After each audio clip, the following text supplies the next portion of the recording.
Welcome into Mile High Territory. Ryan Spilborghs running solo today. I have a lot of things I need to get off my chest. No, I'm kidding. Let's get into some of the updates on some of the injuries. Hunter Goodman going on the IL.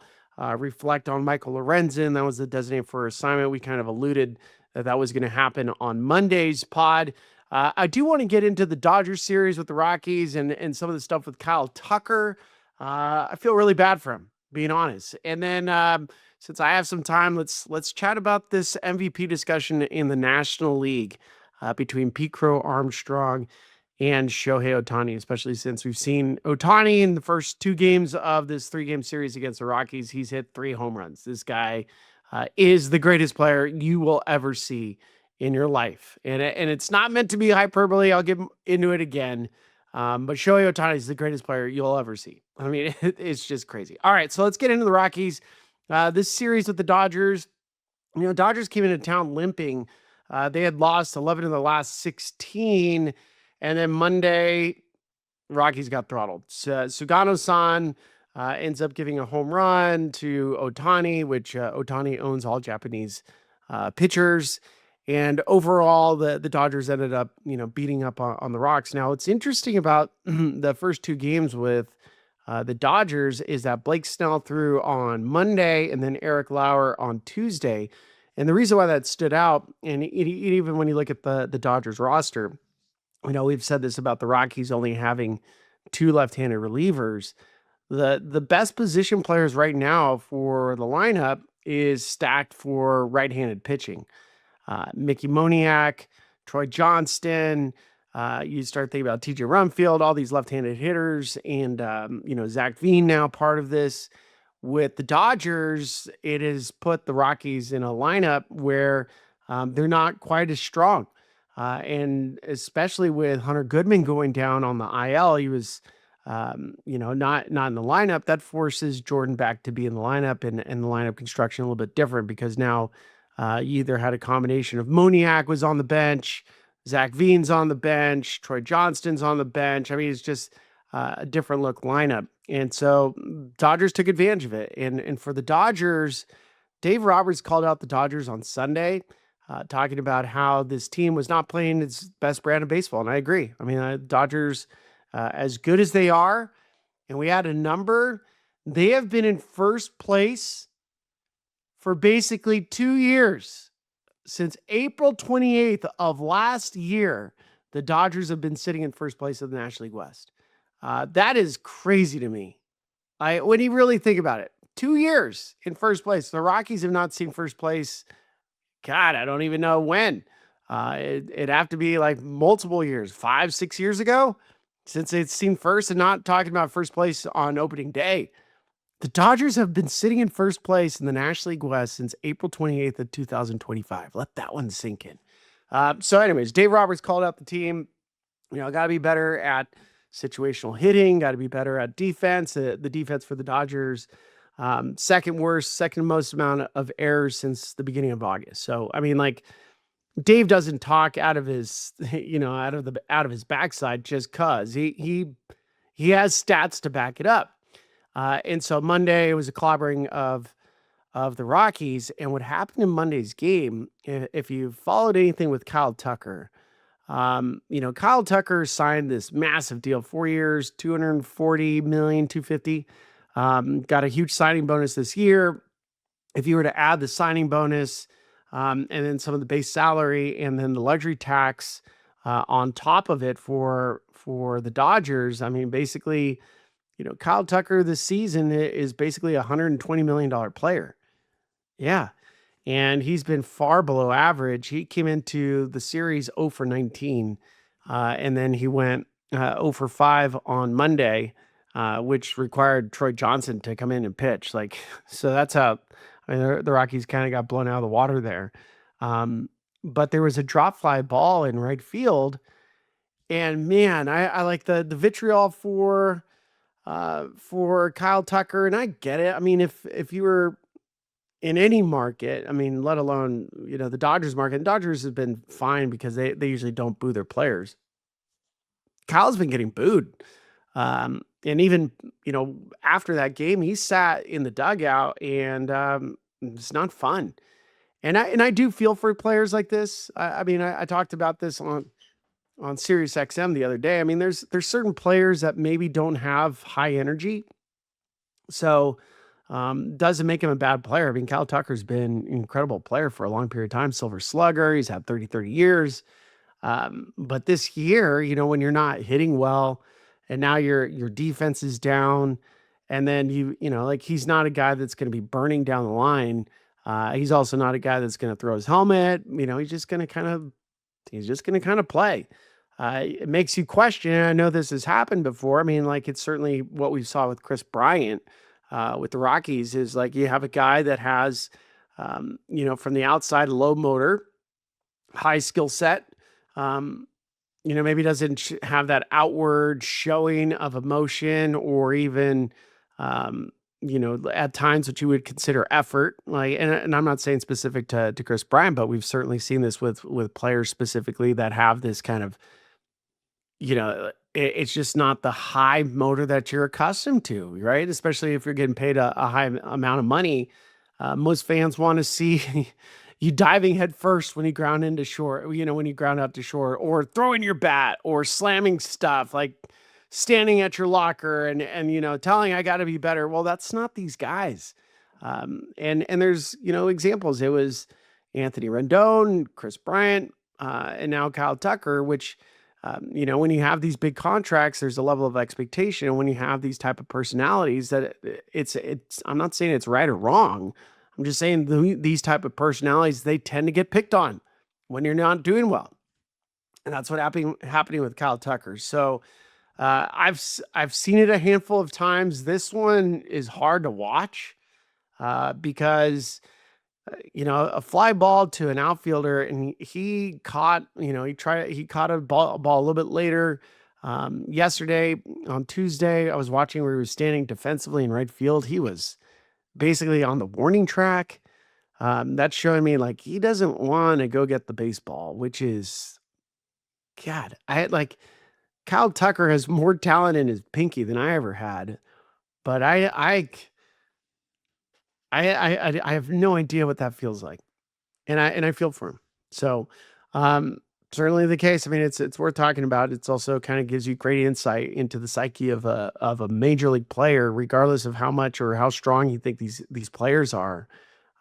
Confidence is fickle, and man, it's just wild to watch. He got a hit on Tuesday, and he was at second base. He was like, "Yay!" Yeah. So it felt like that. All right. So Hunter Goodman is on the IL. We saw the return of Braxton Fulford. In the case of Hunter Goodman, it looks like he did it on a swing on Wednesday in Arizona. In the seventh inning, he struck out.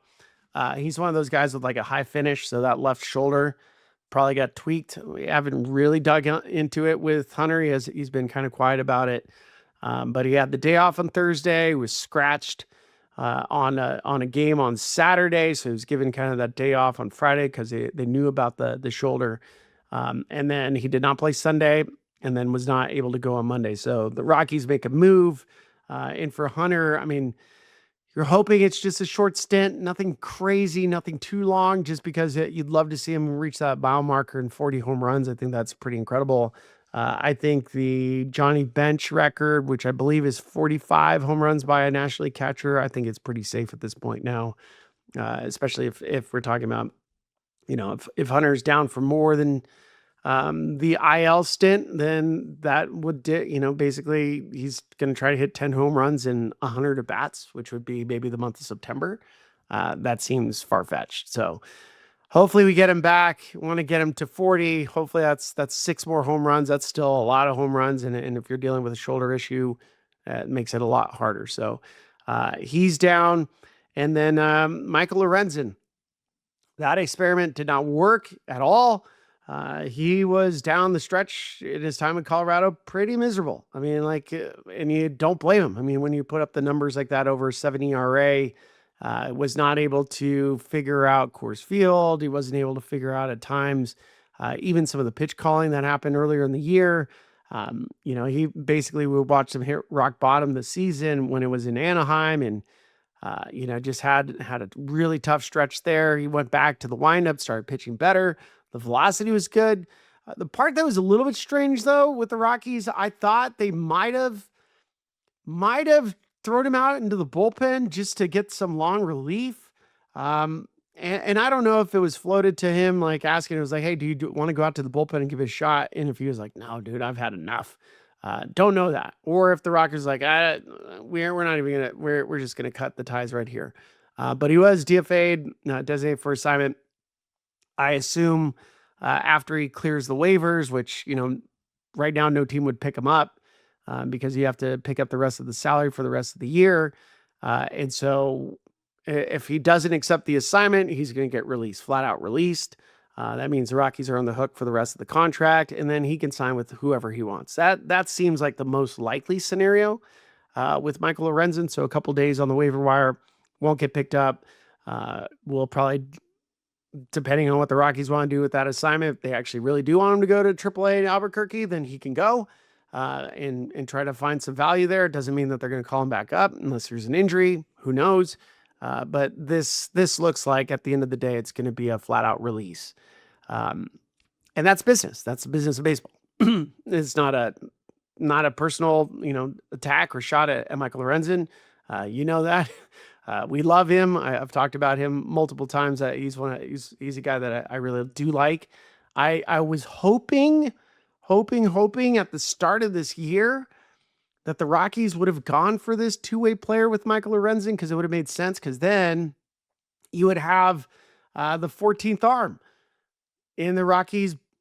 The Rockies would have either a 6-man rotation or 6-man rotation with the full bullpen, which is hilarious, because now I want to get into what's going on with Ohtani. If you look at the Dodgers record since Otani has stopped pitching, they're a below 500 team. And the reason why I bring that up is you're hearing from the Dodgers like, man, it's really tough. It's been tough. 5-man rotation and 8 guys in the bullpen, 13 arms. It's been tough. That's every team in baseball. It's a clear advantage when you have Ohtani on this two-way player, because it gives you a clear advantage. You're allowed a full bullpen. You're allowed 13 arms. You're actually allowed 14. So you have a full, and we've seen this. You can have 9 bullpen arms. You can have 9 if you're using a 5-man rotation. So that's why I was saying, when it comes to Michael Lorenzen, I was hoping that the Rockies were just going to go, you know what, bleep it. Let's go. It requires 25 innings pitched from a pitcher, and then 60 at bats, but you had to get those starts. So it would have been something like 15 starts, 15 games. He would have DH'd, bat him 9th, 15 times. And then he would have gotten, actually, I think my math is off on that. It probably would have been 20 starts, because you want to give him 60 at bats. So 20 starts, maybe you just did it in the month of April, or maybe you did it whenever. So the point is if in the case of Lorenzen, he could have had value, I thought, if you, instead of using him as a starter, use him as a multi-inning reliever, but also gave you that extra two-way designation, that it gave you 14 arms. And then after he gets the designation, you keep it for as long as Lorenzen is on the roster. You would have a two-way player, because as soon as you qualify, it goes for the next year. So it was like, you have a guy that could possibly do it. So then the Rockies can finally have 14 arms, which is a clear-cut advantage. It's because it's what happens with the Dodgers, but didn't happen. It's a tough risk. You don't want to get somebody hurt, but at the same time, that felt like an opportunity to at least experiment and try it, test it out. And Rockies didn't want to go for it, or maybe Michael Lorenzen didn't want to go for it. I'm not there. For the families out there looking for a new path to help your child succeed, take a look at K-12 powered schools. K-12 offers tuition-free accredited online public education for students in kindergarten through 12th grade. It's all in a setting that works for your family. And K-12 has been around. They've been a leader in online education for over 25 years, serving over 3 million families with flexible education options tailored to each child's needs, interests, and goals for the future. K-12's dedicated teachers are trained in virtual instruction and they provide real-time support. Hey, we've heard Todd Father on here talk about how his kids have gone through homeschooling and it's really helped them for a family that is very much on the move during his playing career. So you can see how K-12 powered schools can help unlock your child's full potential. Enroll online today at k12.com/FOUL. That's the letter K, the number 12.com/FOUL. K12.com/FOUL. On Monday, Pete Crow Armstrong in a game against the Chicago White Sox, which has been fantastic because the White Sox are fun again, hits a home run his very first bat, leadoff home run, and then hits a walk-off home run in the 10th inning that ends it. So Pete Crow Armstrong is now at 31-ish home runs, hit another home run on Tuesday. And so it's building this momentum, especially when you think about the Chicago Cubs and their fandom and their group of people getting involved in this MVP discussion against Shohei Ohtani, who has won it multiple times. And it is a funny thing because it's happened over and over again. And I've watched this since I've been doing MLB Network Radio for so long. It's amazing when certain fan bases get into the conversation. So a couple years ago, it was Aaron Judge against Otani. Oh, this isn't fair. Then it was Vlad Guerrero against Otani. Oh, way I can't pitch. Like, it's not fair. Then he comes over the National League and he start digging into some of the competition that Otani was going to have in the National League. Oh, it's not fair. He pitches. Well, 2 years ago when he won it as a DH, he had a 50-50 season. There's like no argument there. There's nothing you could do to beat Otani. And so this year, Otani's back to being a pitcher. Pete Crow Armstrong is considered the best defender in baseball. And if you look at, I'm looking at it right now. Baseball Reference has Pete Crow Armstrong as a 7.8 win player, which is the highest. Shohei Ohtani's at 6.9, and that's with him pitching. So defensive runs saved. If you're a subscriber to it, do you believe that a center fielder is more valuable than a catcher or a first baseman? I don't know. Also, when it comes to a park factor, Pete Crow Armstrong plays in a outfield that's called the friendly confines. Okay? This is the best defender, center fielder in baseball right now. There's no debating. Pete Crow Armstrong's the best defensive center fielder in the game. What you can debate is the defensive metrics. Do they value PCA's defensive abilities because of the diving plays and his ability and his route efficiency and reaction time? And are defensive run saves actually accurate? Are they accurate? I don't know. Is the center fielder more valuable than a first baseman? I mean, Matt Olson is having big numbers for the Atlanta Braves. He does more. He catches the ball more than a guy like PCA. Last year, Cal Raleigh caught basically every inning, hit 60 homers, is a catcher on one of the league's best pitching staffs. He was not winning the MVP. So give me a reason why, other than the market and the fan base, why you can make an argument this year that Pete Crow Armstrong is more valuable than Shohei Ohtani, who is not only leading in like OPS numbers, and he's not leading across the board in all these numbers, but PCA is beating him by 1 home run. Ohtani has him in RBIs. He has him in batting average, has him on base percentage, has him slugging percentage, has him in OPS plus. Is the defense really worth that much more? And in the case of Ohtani, he's also pitching again, which is crazy. He's thrown 85 innings. 85 innings. The league is hitting 180 against him. The league is hitting 180. He has 12 quality starts. Ryan Felder has 5. He's 8-2. His ERA is a 1.79. It's 85 innings, 95 punch outs. An ERA plus of 2.28. I mean, Ohtani was in the conversation for a Cy Young until he got hurt with his leg. And the Dodgers record, if you want to say, well, listen, this is a really good Dodgers team. The record when Ohtani stopped pitching is below 500. So I don't know. I just think it's worth tossing out there just because over and over again, I think um, this debate is really interesting to me. Otani's the greatest player that we've ever witnessed. We're always trying to diminish what he's done, but at the same time, are we overinflating it? And then if we're overinflating it and we're trying to find a way to argue against it, are we making too much of the numbers when it comes to defensive numbers? And then how do we value the defense? So I don't know. That's why I love this conversation so much. It's still early. We've got a long ways to go, but it's one that's going to get increasingly louder and louder. So if you want to respond to me on that one, I'd love to see it in your comments on our YouTube video, or certainly send it to me on X at SpillyGoat19. So there you go. Hopefully you enjoyed it. That's everything going on with the Rock Show on Mile High Territory. Be back at it soon.